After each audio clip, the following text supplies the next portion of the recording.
მაყურებელს ბოდიშს ვუხდი გარკვეული არაკორექტული გამოსვლებისთვის, მაგრამ ეს გამოიწვია ამ ადამიანის უზნეობამ. მოდით არ ერთი წუთი. ის მანიპულირებს არც ნაძირალა, მაგრამ შენ ადამიანად არ გორ, შენ ახლა ნაძირალა, ბლუ ადამიანი. ბატონო ვალერი, მოусმინოთ ეს მაყურებელს ჩაიხედე. მაყურებელს ხალები ჩაიხედე. მაყურებელს ეცით პატივ ძალიან. ადამიანი ოჯახით მანიპულირებდა მანამდეც გამოძიების პროცესში და ოჯახით შენი მანიპულირებს. ოჯახი უნდა გავანადგურო. მე მაინტერესებს ისტორია და მართლა ამდენი წასული ოჯახს გაგინადგურე.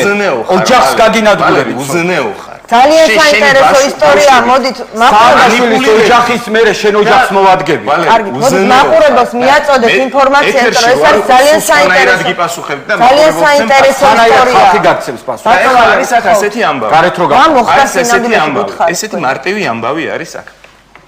როგორც იცით, რეალურად მთელი წლების მანძილზე სხვადასხვა კომპანიები, ამ შემთხვევაში ამ ადამიანის კომპანიებზე მხოლოდ არ არის საუბარი, ეწეოდნენ გადასახადებისგან თავის არიდებას, ფულის გათეთრებას და ასე შემდეგ.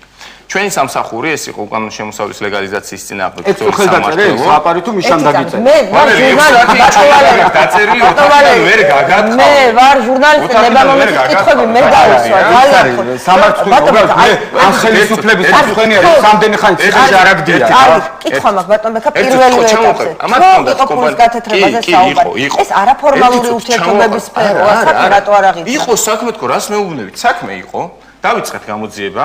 იყო შეპესე კახელები 2005, პორსლაინი, ენკამოლი და ენკა ჰაუსი. ეს იყო კომპანიები, რომელშიც წილი ჰქონდათ ვალერი შოშიაშვილს და მამამის ნუგზა შოშიაშვილს და კიდე სხვადასხვა პირები ყავდათ გარკვეული პერიოდის მანძილზე. ამ კომპანიების დეკლარირებული ბრუნვა 2005-11 წლებში შეადგენდა 20 მილიონ ლარს. მაშინ, როდესაც ჩვენ ამ ადამიანების საბანკო ანგარიშებზე და ამ კომპანიებში დასაქმებული 500-600 ლარიანი ხელფასის მქონე ადამიანების ანგარიშებზე ვიპოვეთ 25 მილიონი ლარი, 20 მილიონი დოლარი და 3 მილიონ ევროზე მეტი. ეს არის ციფრები, საბანკო ანგარიშების ციფრები. ეს არის ბიუჯეტის ქურდი, ადამიანი, რომელიც შემოსავლის ერთ წუთი გავაგრძელებ, ერთ წუთი. მაგრამ ეს უკვე ეს არის ლირიკა და რიტორიკა. ნედან სისხლის სამართლის საქმე ამ ადამიანს არა გაითეთრო თავი არა. ციხეში მიდის და ხოდვა ციხეში მიდის. ერთგვით მარტივია. რატო არა? ხოდა მე ვთქვი ძალიან მარტივია.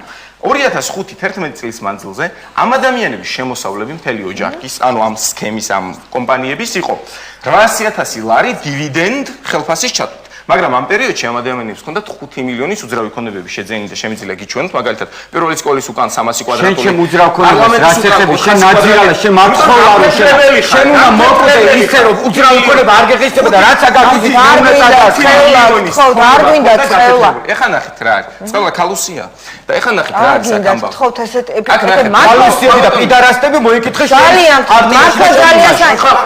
უნამუსო.